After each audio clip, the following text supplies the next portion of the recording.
here's what's happening today in Harleyland, this week in Harleyland. A lot of the big shiny bits have been bolted on, which is very easy to do. Now it's all the intricacies, but I did want to show you a couple of funny little things. Let me turn the camera around. So the starter motor was all flaking paint and horrid. And as I cleaned off the paint, I realised that about 70% of it's aluminium. This is all steel and the covers are steel, but under there, that's all aluminium. So I meticulously polished it all. It really looked good. And I put on the oil tank. And you can't see it. But the oil tank's on okay. And of course there's all the oil lines to do, but I'm not doing that yet. And there's one really annoying thing. I ordered it on like 23rd of January, and that's an oil seal for the clutch hub. And if I remembered the name of the company, I'd name them and shame them now. 3 weeks. 3 weeks, and they haven't even mailed it. Someone off eBay. And I've had to start an eBay dispute. I mean, it ain't the money. It's about £8 part.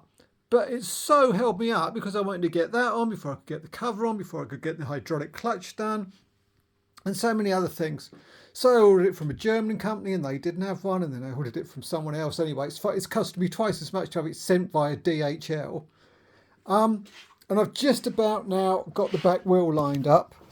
So the pulley clears the swing arm.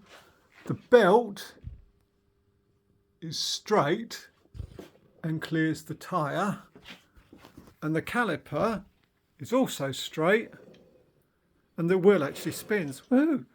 But it ain't done because I've just used some bodgy little spacers. So a lot of it's just sort of offering things up and make sure everything fits.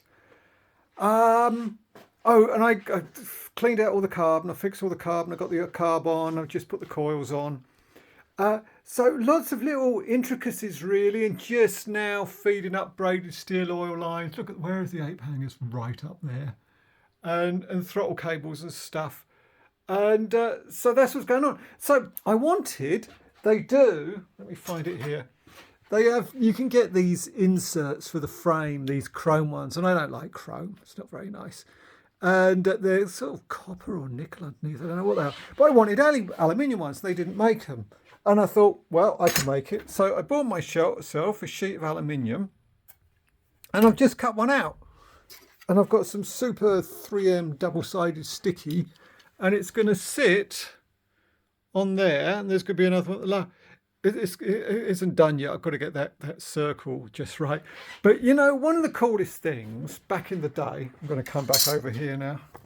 One of the coolest things back in the day when I used to go to custom shows and that, and this was in the, when was it? The late 80s, Backstreet Heroes and all that, would be when someone looked at your bike and said, oh, where'd you get that from? And you say, I made it. And I'm not an engineer by any means, but I do like to just mess around. I mean, it's so easy to get some 1mm plate, some cutters, a file, some polish, and some sticky tape to stick it on with. So hopefully it will look as good as I intend it to be. And another thing is, I'm not one for naming vehicles, ever really. But as I was doing it, I thought, if you did have a name for it, what would you call it? And I thought, well, it's a panhead, we know that. And there is a lot of aluminium. I mean, that polishing wheel, I don't know if you can see behind the wall, there's been a hell of a lot of polishing, although I do clean regularly. So yeah, there's a lot of polished aluminium. The heads, the spacers, the rocker covers, the intake, the oil tank, as I've said, the starter motor, the hydraulic clutch, the cap on the transmission, the forward controls, the back wheel, the swing arm, the calipers. I could go on and on. A lot of aluminium. So what am I going to call? Pan Alley. Until next time.